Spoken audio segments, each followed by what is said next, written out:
I'm going to try and see if we can pull together 3 things I've been talking about recently. Oh, all right, 4. All right, 5.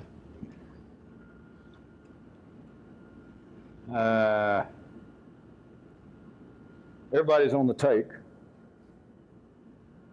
Life validates itself through man.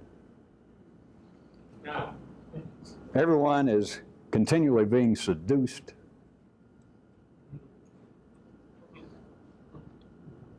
Those with the power to misinform have all the power they'll ever need. And those who can't say no one can. I think that about wraps it up. That's enough. Just saying what we're going to do. All right, here we go. Can you see? What I want you to do is try and see how things are, may I say, connected. And if we were going to have a name for this, which we don't, besides the ones that seem to produce a certain amount of jocoseness with you people, humor, we could be fairly serious. Not that I'm going to do it, but the name could be of this kind of activity, quote, how things are connected, except for those that don't seem to be, end of quote. So see if you can see, because this is indeed one of the ways to look at this kind of activity forever and ever and ever. If you could look at a kind of 4- and 5-dimensional version of all religions, all philosophies, if they indeed had any practical significance, it would be. That is, if you could read it or follow their rituals, their ideas, and it did do something for you. Not made you feel worse, not made you feel more guilty, not made you perhaps not quit drinking, but just quit enjoying it as much. Not do that if it actually had some multifaceted, salubrious effect on you. It would have to be in the area of ah. The ah being, well, it's all just connected. It's just all right there together. And I just never realized it. Of course, they do not do that. Life does not allow that to operate. Life gives out these franchises and these large institutions like religions. And the thing, not just religion, but among other things, but the religion, what it has to do to exist is establish absolute frontiers. It must separate itself. For a new religion to start, it has to separate itself. It has to put up boundaries and say, this is what we are. So to do that, you are already flying in the face of it ever showing how things are connected. Because new religions don't start. A man does not come down from a mountain or out of a cave or leave his 4th wife and say, I now see the light. The gods have talked to me. And him say, hey, everything's all connected, and anything I could tell you is just going to be connected to everything else. And it's really nothing in particular, but if you want to hear it, I'll tell you, but it's going to lead to just seeing that nothing is anything in particular. You do hear that Moses would have been run out of town. Jesus would have had more problems than he had, or looked at it another way, less problems, because they would have thought, the man's nuts. He is absolutely safe. He is harmless. But what I was trying to get you tonight to see is some of the things I have hit on, the 5 I mentioned over the last couple of weeks, how they're absolutely tied together. Now, first off, that little thing that did not fly real well with you people about everyone's on the take.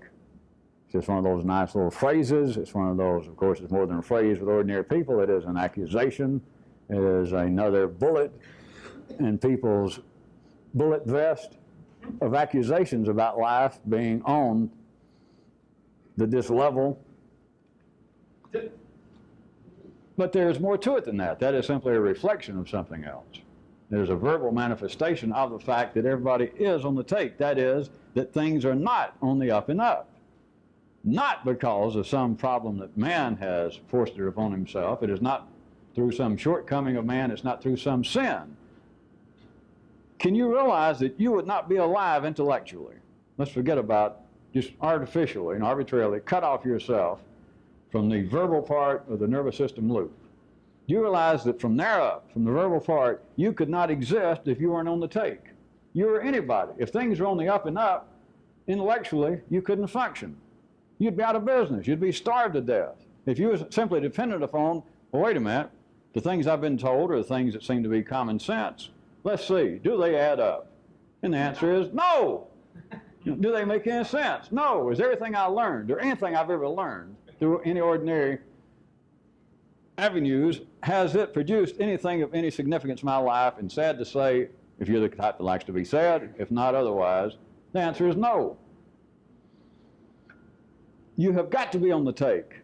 It is a shifty business. It's the way things are. Everybody is being bribed to stand still. Everybody's being bribed to go, oh yeah, I knew that, and you didn't know it. Everybody's being bribed to go, well, I'm sure if I don't figure it out, the guy next to me will. And it's not true. But it's like life continually has to say, can I slip this by you? And of course, you don't know how to answer, and you can answer, and it doesn't happen in exactly this linear way, but it's like it says, all right, here it comes, but here's a little something for you. Turn your head. And everybody goes, da-da-da-da-da, and they ship it right through. Of course, where they ship it through is not through customs. They ship it through you. It passes through you, and you look off. Everyone's on the take. This is, in one way, how life validates itself through man. Now, if you recall as a subheading or a footnote, you can try, if you remember any of that, of how I was talking in some of the ways that if we were looking at man as being worthy of some so-called psychological examination, then you could say that, in a sense, what people do with their lives, apparently, if they were self-motivated, is some kind of attempted validation. So, any of you who can run this parallelly, if there is such a word, but what I want you to try and connect it with is on a larger scale, is life itself in a sense that no one can ever see, no one even thinks about. It does not exist three-dimensionally, except, of course, fragmentedly, and if you begin to see it, it's when you go, ah, I should have seen that. It is the easy, it is the obvious, it is the most efficient scientific theory, because that begins to explain something, but at any rate. All right, some rate. There is a connection between that and life continually validating itself through man. But specifically, what I didn't make this specific the time I mentioned this, it is validating itself specifically through the verbal loop in man. There is a kind of validation with everything that is in existence. There's in life's body, in a sense, every little part of you, the parts you don't like, the wart on your rump, a cut on your head, a short finger you got, whatever it is you got, or maybe some of you don't particularly care for your pancreas. Who knows? Or just maybe the northeastern corner of your pancreas. It doesn't matter. In some way, it is a validation of your life. That is, we'll assume, not being a doctor, but let's just assume that you cannot exist without the northeast section, the top 40, the bottom 40 of your pancreas. But there is a specific way. Life is validating itself through rocks, worms, birds, trees. But there is only one way that you can see, three-dimensionally, that life is validating itself intellectually, what we call intellectually, and that is man. So the process is going on that life, in some way, is validating itself continually through man, through what you think, through what you say, through what you daydream, through what you deny, but all looked at right now above the verbal section of the nervous system loop. Can you see that at that level, what I started out with, can you see that to validate itself through man, for you to stand still, for you to be this kind of continued validation, like it has to turn around and stamp itself over and over and over, that yes, I'm here, yes, I'm here, yes, I showed up on time, I'm at work today, yes, I'll be out of the lot by closing time. And it's continually stamping somebody. Well, of course, everybody, but if you begin to see, it is stamping you intellectually over and over and over, and for you to stand still, it's bribing you. You're on the take, and you don't know it. This is of no great consequence, because the only thing of consequence to talk about generally when we're talking about overworld intelligence or the city is the bell curve. Surely by now you people know it, because there are exceptions, as the 3D mind would have it, to everything, that there are birds born with one wing. But you don't have that many robins born that way, or the species would die out. But it happens. And so there are people who are not subject to what I'm talking about, that life does not manifest itself. There are mutants running around, mechanical mutants, not mutants that made themselves mutants like some people. Well, we won't go into it, will we? like some people attempting to do to themselves. I'm talking about people who are simply born mutants.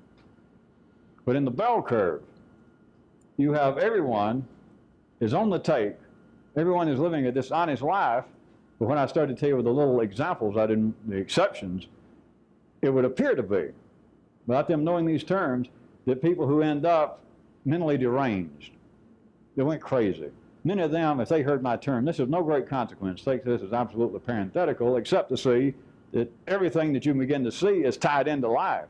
It's just this is way out at the outskirts. But man, the people that would be judged by the bell curve, the middle class of life's body, to be those that would be adjudicated and deemed to be mentally unsound, unstable, would have such a feeling that they are in some way being cheated, that life is dishonest. I go around too many corners with that. In other words, I could take this message, this little part, and run right into a good mental hospital somewhere and say, did you people realize that everyone's on the take, life is bribing everybody to stand still for what's going on? Instead of you sitting there going, what? What does that mean? I'd have many people jumping up, hollering, hey, whatever your name is, I'll vote for you. That's it. I knew it. I knew it. That doesn't mean anything, I think. Well, if it does, it's your problem, not mine. Don't get frightened. Just a little humor.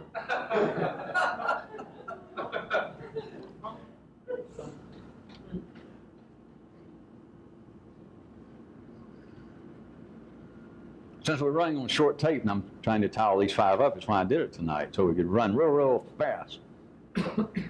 You simply need to see, as always, trying to fool yourself from the old kind of intelligence, the old kind of thinking, that this is in some way psychological, that this is in some way proof that man is flawed himself, which he's not, or that things are askew, they're not.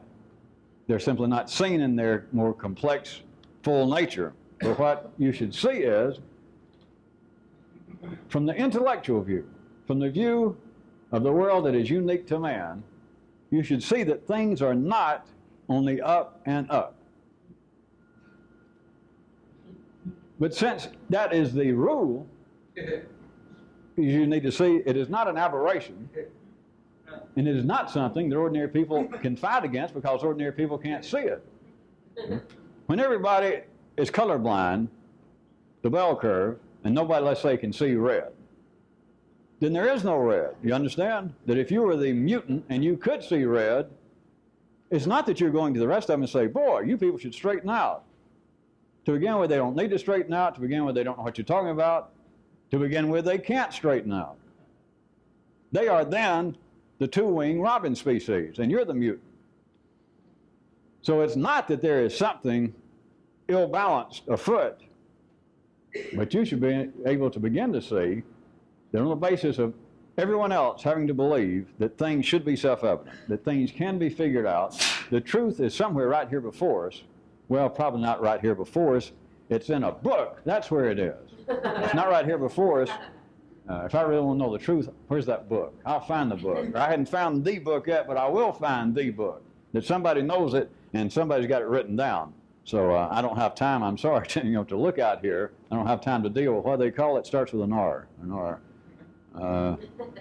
Romalord. No. Reality. I don't have time to deal with this. I want a book. So, at least I won't hurt myself. But you should be able to see that there is a distinct way in which everyone is on the take. That the intellect is made to believe, made to repeat, made to think that things are self-evident. Things can be figured out. 2 and 2 does make 4, or the same thing.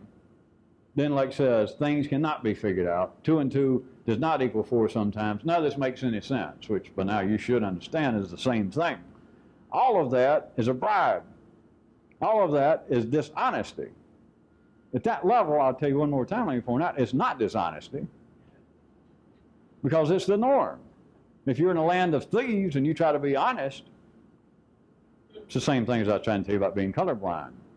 It is not really dishonest. But you need to begin to see it is dishonest, because once you can get away from the old world and you can get to some new territory and you can look back at it, you do realize that it is dishonest. That is, if you played the game, which you did, and everybody has to, of, hey, you're a human, and let's do human things.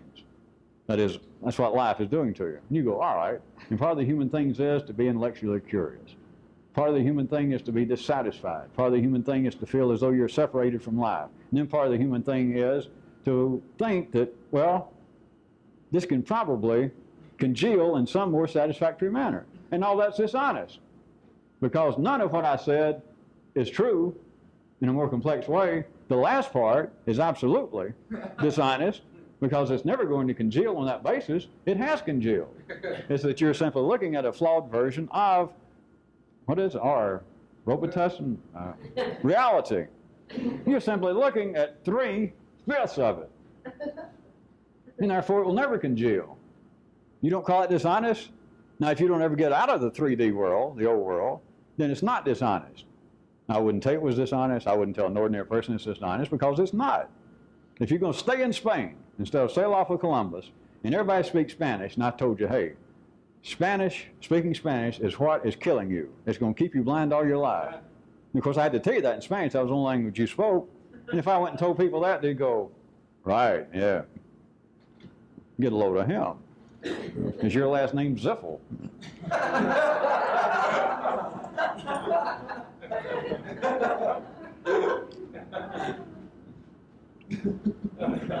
Now let me pick up another one that I mentioned a while back about everyone is being continually seduced.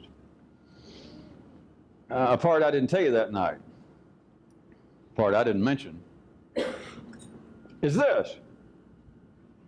The primo seduction, the supreme seduction would be by one that you understood could rape you. That is the seduction of seductions. I can wait a second.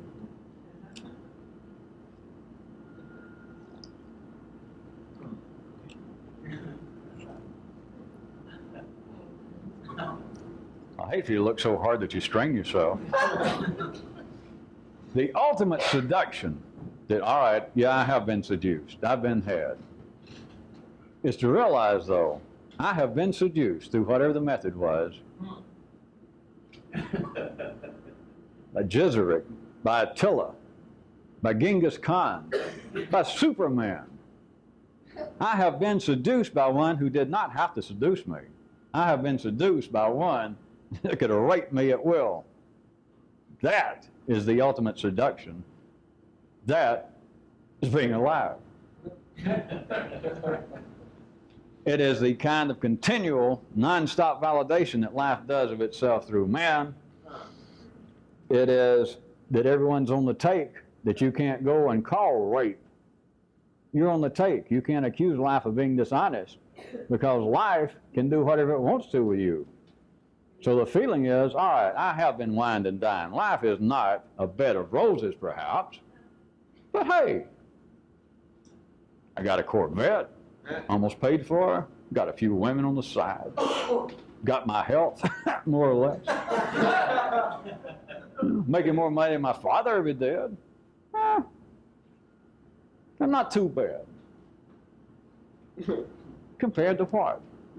Compared to what degree of honesty are you going to judge if I'm not doing too bad? You have been seduced. Every damn one of you missed it. And you on tape, I don't even want to talk about you people out there. The real seduction. Am I going to have to draw the parallel to start off with the first part of the allegory, the illusion, that you have been wined, dined. You have had poetry whispered in your ear. You've had this other thing, this other creature, stroke you, cradle your little face, compliment you in ways deserved and otherwise. And all along, as soon as you realized it, you also realize I'm being seduced, and ain't no doubt it's going to succeed. And the reason there's no doubt it's going to succeed is you're also aware that this thing, at any moment, I don't mean just physically, at any moment, this thing can rape you and everybody else. the Grand Inquisitor, the Supreme Grand Inquisitor, that says, tell me what you know, Bunky. You cute little thing. I want you to tell me what you know. And you realize, and here it is, and it offers you, would you like a drink? Are you comfortable? But you realize, you know that just like that, it can do the worst thing in the world, or the second worst. That is the supreme seduction. Now, specifically, to the intellect of man, can you see that you are being seduced intellectually because you are continually submitting to the inevitable? No one has ever used these kind of phrases or this kind of mapping. But men intellectually submit on the basis that they can be raped at any time. That it's not even in question. There's no doubt. It is a kind of non-conversational admission as to who's in charge. Who's the fucker and who's the fuckee. That's technical talk, Mitch.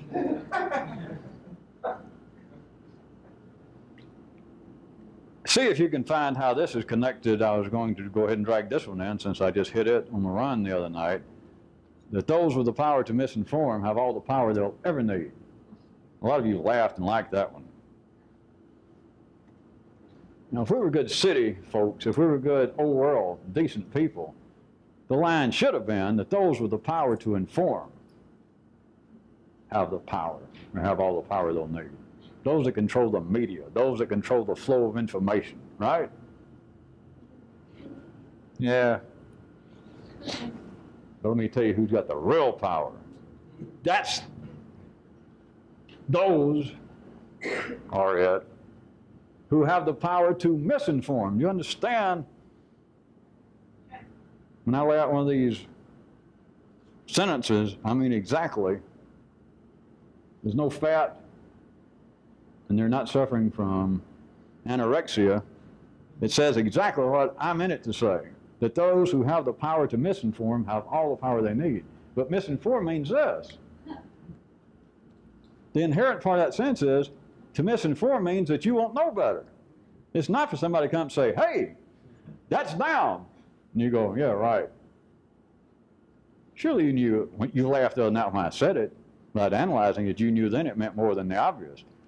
The power to misinform is for the thing to go, do you know up from down? And you go, oh, sure. You go, well, no, down and up. And you go, yeah. And you go, okay, just, I thought you were an all right guy. I thought you were with it. That is the power to misinform. That doesn't sound familiar? Well, not to a person that's been seduced all their life and never knew it. I don't guess it does. You go, no, that never happened to me. No, I'm still a virgin. Well, I'm a semi-virgin.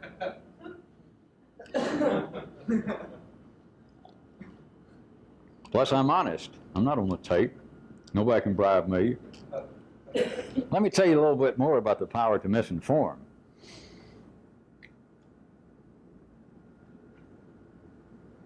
This would include, let me suggest just for a second, that the power, that is those with the power to misinform, might be life. Let's just assume, since I don't have to keep saying no, let's assume it's life itself. Our total complex milieu, the environment that are us. The environment are us. I guess that's a new company. Let me tell you part of what the power to misinform is.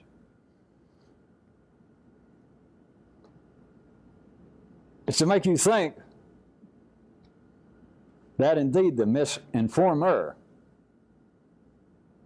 can rape you at will. That is one of the pieces of the misinformation. Now, those of you still sitting there with overworld intelligence would say, well, that's just the opposite from what somebody just said. And was probably, that is one of the pieces of misinformation, is to tell you that.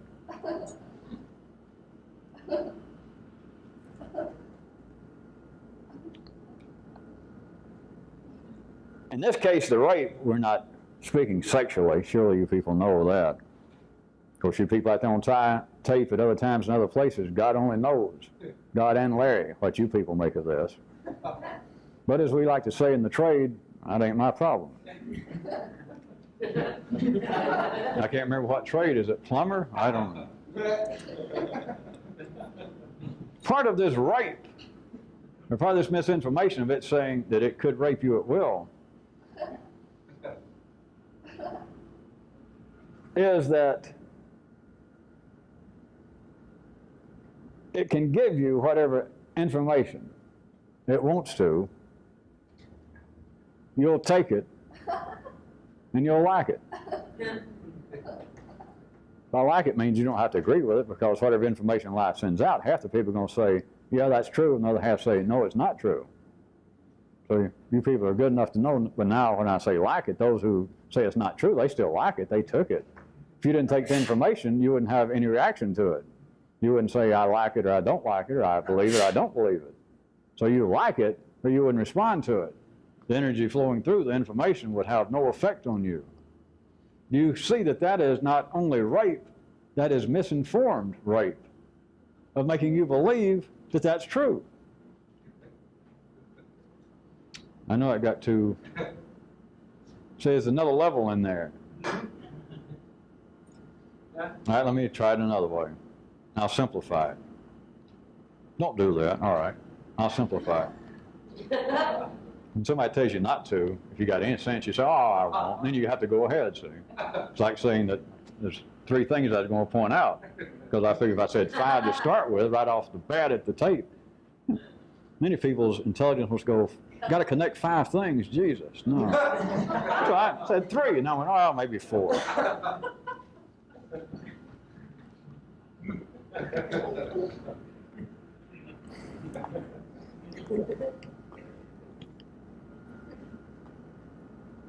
The power to misinform, another way to look at it, is to make everyone believe that the thoughts that run through you are singular. Well, not that you're the only person who ever had the thought, but that the thought is in some way singularly yours. Now, you may have read it originally in a book right then, and then you went, ah. But as soon as you go, ah, or if you go, blah, and if you say, well, that's a great idea, if you say that's the worst idea, that is the energy inherent in that idea, even there on the cold, apparently dead written page, runs through you, and you like it, you react to the energy.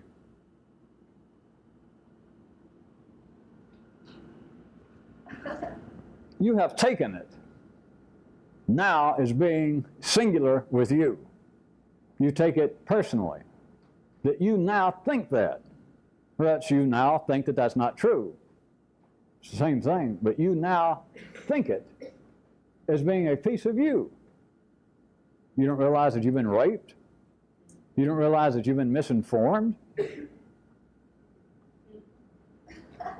course, you're ordinary, you don't, because there is absolutely nothing to which you can compare it. That if you can't see red, somebody can talk about red to you until all the farmers come home. And you still won't know. It's that simple. It's that direct. There's another way that life misinforms. The dialogue itself, running through people, through the intellect. Forget anything below the verbal level. Forget about physically right now. Physically, you just are what you are for the sake of what I'm talking about tonight.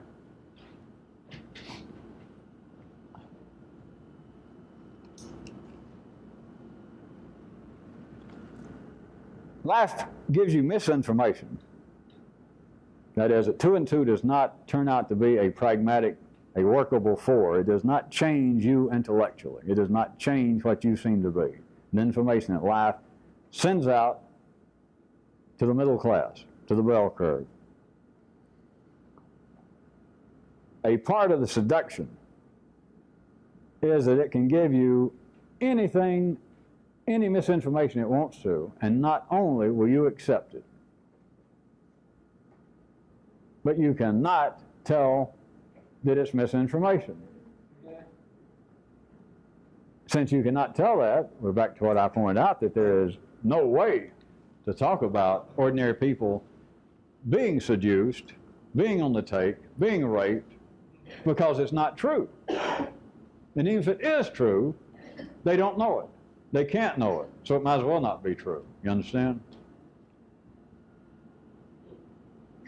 The seduction, in part though, is to give you misinformation, and not only will you take it, but there is no way that you can make any judgment of the information. Now that I've said that, I can point out that there is a way to make a judgment of information. That if you can get away from the point of embarkation of the old world intelligence and the nervous system and get into the new territory, you can then look back and see that what everyone else, that is you, that all the information, that is the misinformation, that all of the hell, that is all of the rape and seduction that you've been through, that life has offered, is then you look back and you realize that it was not anything workable, none of it approximated being complete, all of it was flawed, and yet that at your time and place that prevailed as the truth was deemed by you and everybody else, thanks to life, as well, that's self-evident. That's obviously correct. We obviously got to press on. Man must continue to evolve intellectually, scientifically, technologically, but certain things are obviously true, and you see that certain things are not obviously true. They're obviously misinformation on the basis of them being presented as being true. On the basis of your dialogue, through you, of you looking at things, of you studying about things, of you discussing things, of you looking off by yourself and rhapsodizing philosophically. Yeah.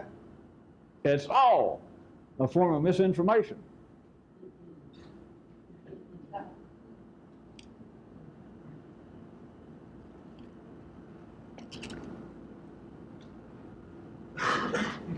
Once life has you on the take,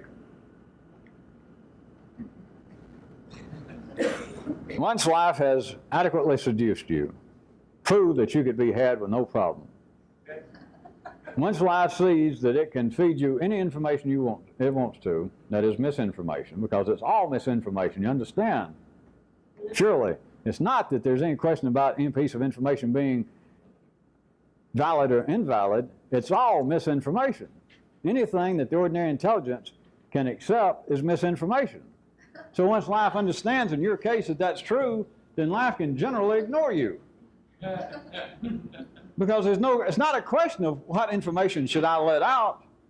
It's not a question of life being a radio station and wondering, well, how wide of a bandwidth through the, let's assume it's going to use the FM area of radio waves, which surely life would at least be FM, wouldn't it? And I hate to think about Larry broadcasting on AM. But at any rate, it's not a matter of life worrying about, well, wait a minute, what will I broadcast? What information should go out? How wide should I let the bandwidth be? It's not that. All life has to worry about are the receivers. That is, us. It's not that the information going out per se is misinformation. It can be garbage, it can be good information, it can be 5D information, it can be 7-14 information. That doesn't matter. As long as your intelligence will only pick up what I'm calling misinformation, which may be reality to ordinary people, which may be the truth. As long as that's all you'll pick up, you understand, and life sees, all right, the middle class, by and large, down in me, out in me, up in me, what I've got that those people can hear is this misinformation. We don't have to call it misinformation anymore, if you understand. We can call it exporting. As long as it understands that, by and large, a few mutants which you don't even have time to fool with, everyone else can only hear exporting. If that's true, and X40 is always contained, since it's just a little piece of anything live broadcast, then it doesn't matter what it broadcasts. Life does not have to keep track of the information. All it's got to do is keep track of the receptors of the information. Yeah. But on that basis, if you can ever get free from it, then you do see that every piece of information you ever had was misinformation. Not because of some evil plot, because of life wiring you and everyone else up in that manner. Once life understands that that's the way you are, if you're of that potential importance to start with, which nobody is fine, but when I use the term, life can then ignore you. If it wasn't for that, if life had to keep track, then nobody would ever know anything. I mean, unusual. Because the information's there. All the ideas about secret knowledge, as many times as I've tried to get you to look at it certain ways, the ideas of secret knowledge are me saying there's no great book, or there's no guy hidden in a cave in Tibet, and they're not guys on UFOs, or at least you won't ever see them. The ones you see, those guys are in wagons. They're pushing each other on scooters. It's the same thing as the FM, the broadcast, when I'm telling you, if you go out in the backyard and you see a UFO, what have you saw? Nothing.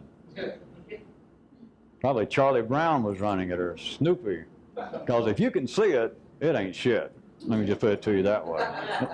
That's aeronautical, technical talk for you people that don't know it.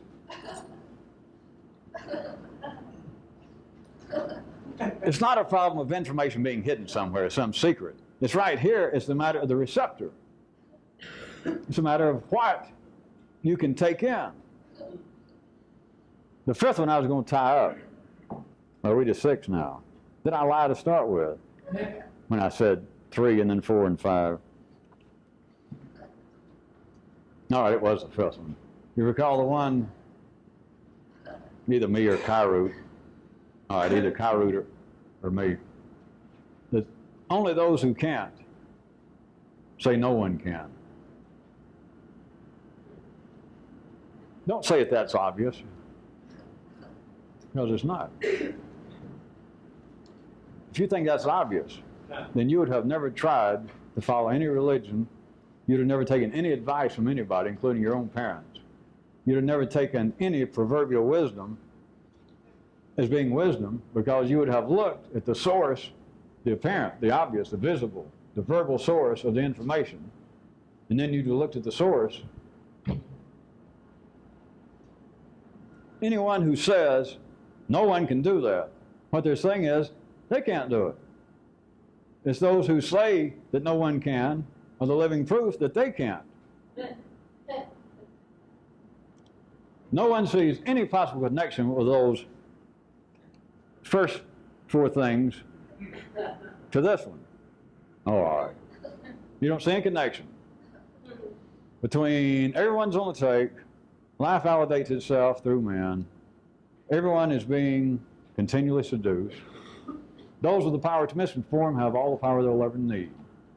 And you don't see those 4 in any way connected to those who can't say no one can. All right. Give you some hints, since you knew I would weaken. How about life has the middle class, the great bell curve, the robins with 2 wings. Those adequately seduced, those adequately on the take. And let's say that every now and then it does, in some way, take notice of these potential mutants. Perhaps bundles of little molecular energy, perhaps not too much unlike some of you, perhaps. And let's say that every now and then something seems to happen within the life of life that it evidently thinks itself that this may be getting out of hand.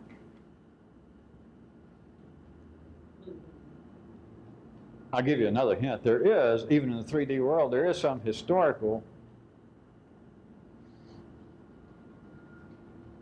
little pinpoints coming up through recorded history that might have something to do with what I'm talking about. If you won't need a new hobby to go read history to think back on what you did read. But at any rate, it's not all obscure. That what if periodically life does go, there's something going on down here. And it sends, evidently, a human it's got some human that it wires up in a certain way, and it gives this human a certain, the information, that is, the misinformation this guy gets, or this woman, has a certain little peculiar spin to it. And this guy, this one little mouthpiece for life in general, stands up and begins to say, some of you people, I think, are interested in blah, blah, blah. And a few people go, yeah. And it says, and some of you people even begin to think that perhaps you're being blah, blah, blah. You know, like screwed, misled, ripped off, misused. And a few people go, yeah. And some of you even think that it may not be the fault of life or something going on. It may be that there's some way to figure this out. And they go, yeah. And then they get real interested. And the guy says, I thought that too, and I'm in touch with some of the cosmic forces and God. And he told me, he sent me down here specifically to talk to you people and tell you, forget it. You know, it can't be done. Oh, okay. Now, when I did that little bit, I knew that some of you thought it was my guess. That some of you would laugh and some of you would look strange. And probably one or two nervous systems somewhere would go, wait a minute, that sounds backwards. Because life, probably some of your nervous system went, well, you thought I was going to put another spin myself on it, to where there's people coming out and saying, the God sent me to tell you people you can do this. Think about these messages that apparently have come from great metaphysical sources in the history of man. If you can think back a certain way and hear it, what they were saying is there are certain things you can't do. Now, they're presenting other guys, like, come join up. Come join up. Because all the problems they're trying to figure out and the things you want to overcome, you can't do it in life. That's why God sent me here. Is come join up, and after it's over, that is, after God gives you the final roll in the hay, after life seduces you for the last time, after that, you'll wake up and instead of wanting a cigarette, you'll be ready for the information, and then you'll know. But now, you can't do it. It can't be done. You can't know such as this. Just forget about it. You know? All right. It's not a real good screw, but it's just forget about it. You think, well, maybe it's kind of like an intellectual cold shower. I didn't really have any sex, but at least temporarily I'm not all that interested in it anyway. You have been royally, regally, supremely had. We got to turn the tape over.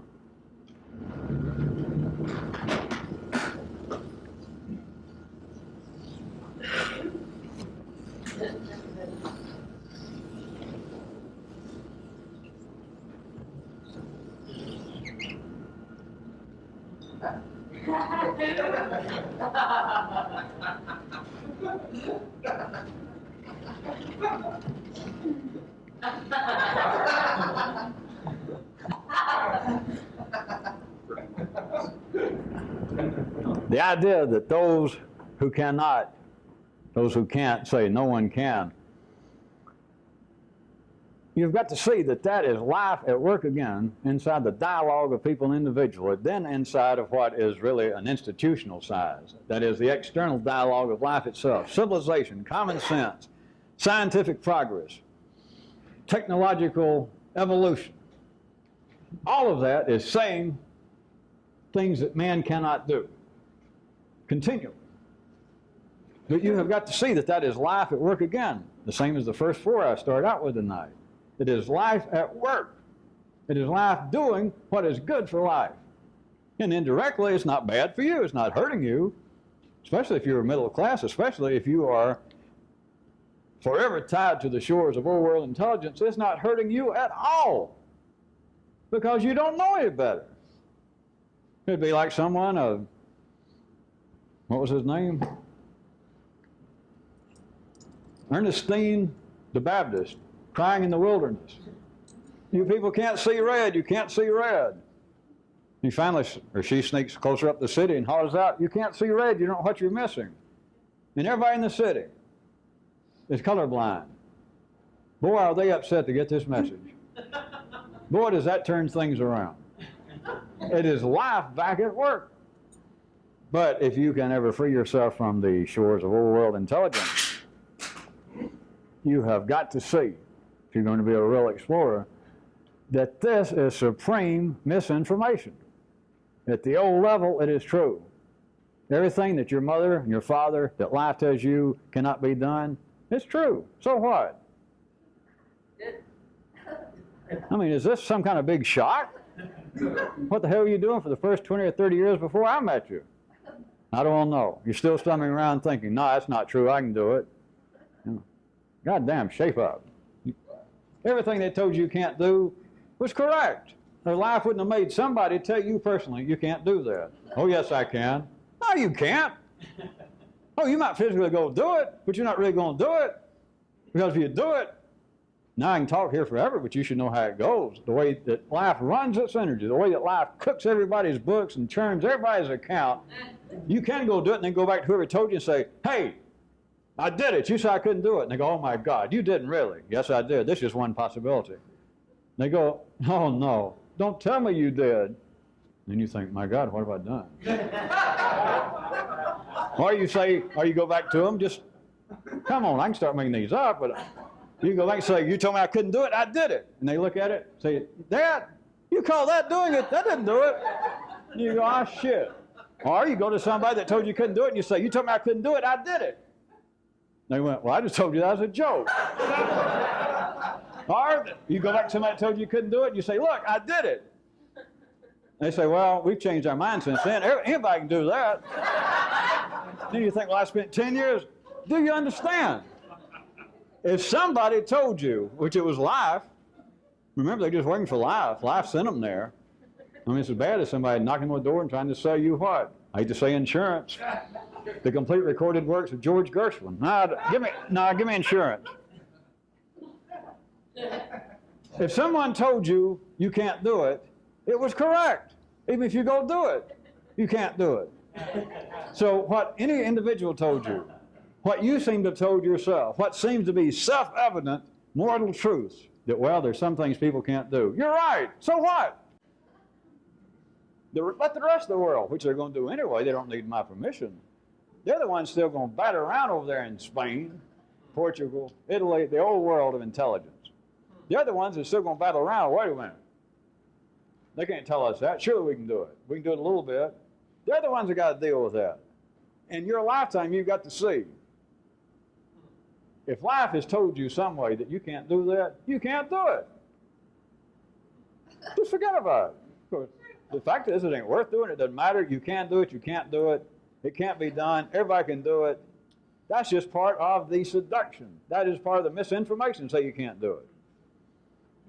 Life can't even directly tell you that you can't do this, because life does not let out verbally the resistance to this. That is why I periodically bring up that thing about, what if this is what you can find simply misdirection? And I told you not to worry about it. Because life does not have to misdirect people from this. Oh, it does on a small level. That's what normal cults and systems and everything that you know through history, that's everything that's been recorded. But that's on the basis closer to what I was saying you of life sending out these people that simply say, hey, are you people interested in some kind of secret knowledge? And every now and then life does this, and a whole bunch of people go, yeah. I'm talking about knowledge that probably changed what you are so that you wouldn't be ordinary like everybody else and trapped in this slaughter line just like everybody else. And they all go, yeah. And so, okay, come over here. Now that's when they say, what you're wanting can't be done. But here's the best you can do. That stuff does pop up. Always serious. Always has absolute limits. Always states dogmatically. Of course, sometimes it seems to be. I don't know. I'm trying to give you people, so I can talk faster, more credit. It may seem that the message came out that here's the thing to do, but what they're saying is, do this because what you really want can't be done. They just don't recognize it. It's more of life playing the two-handed puppet. On the show, when life's running both of it, is more a kind of what appears to be three, but it's a four-dimensional ledger domain of, hey, look over here. And then down here, it has seduced you. Down here, it has done whatever your life wanted to while you're looking. Right, saying, over here's the information, this is what you're looking for, and you look. But the information is misinformation on the basis that it says what you want can't be done. This when it is at its optimum, is never seen. It's not recorded historically. If it is, you're getting a bad reflection of it, which is not the point, because there is no natural resistance to it. That's why it seems, at least you blame me all the time, which I don't care, at least you blame me that, boy, this stuff gets bedazzling. This stuff it begins not only to swallow its own tail, it begins to swallow the part of it that I thought was swallowing its tail yesterday. It's because there is no natural resistance to it.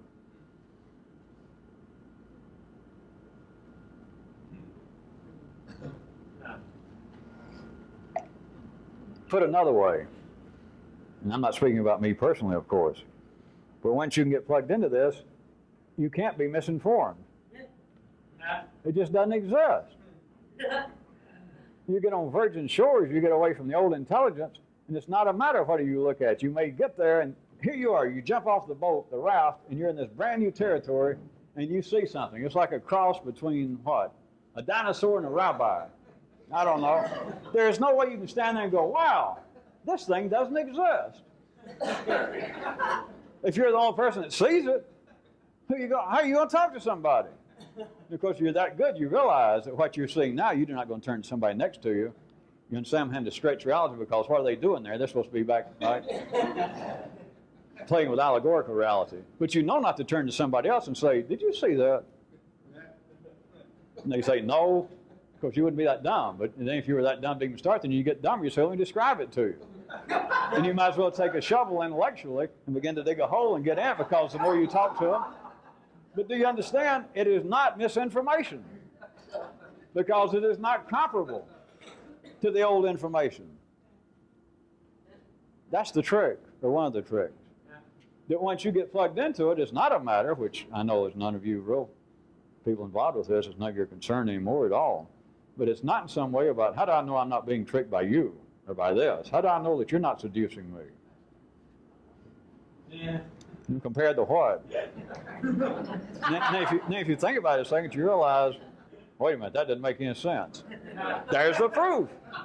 I can't tell whether you're seducing me or not. I don't even have any opinion anymore. Well, there you are. Of course, forget me. The information. Now, wait a minute. I used to think that I thought of weird stuff and spooky things, and I'd read all those weird books. But look at this. As you begin to get plugged into this, as you begin to be able to move up and see some of this yourself, is this spooky? Is this weird? You can't even say it is. You can't say it's not. It's sort of like a combination of a priest and a pterodactyl.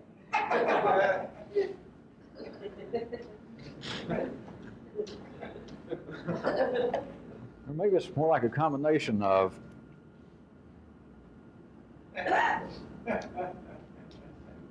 existentialism and a 52 Oldsmobile.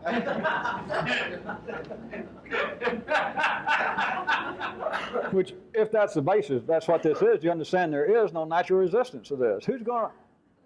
How's somebody going to, just look at the ordinary world, who's going to stand and complain if you said, if you were that dumb, that yes, we believe that life itself, the powers, all the unanswered questions is actually a combination of a Safeway manager and an abandoned 49 Packard.